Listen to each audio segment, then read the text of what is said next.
اسمش چیه؟ الی. با فردا صبر کن اگه تو این جمع کسی پیدا شد بگیم از این دختر فلانه بودیدم. بهت خوش بگذره این 2-3 روز. 2-3 روز؟ پس چی؟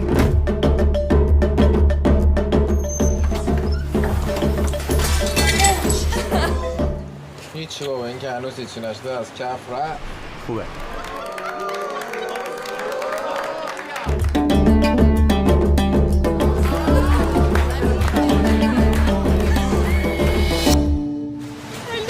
تو نیست؟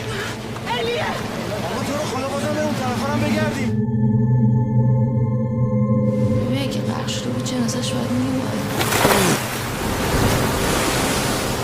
الانم تو این وضعیتی که داریم هیچی بهتر از این نیست که واقعیت رو بگیم.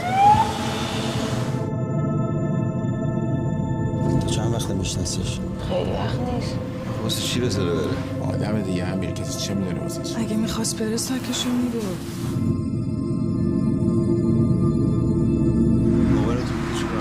به من دروغ نگو! دیگه بحث من و تو و اون و اون نیست. همه باید با هم دیگه فکر بکنیم.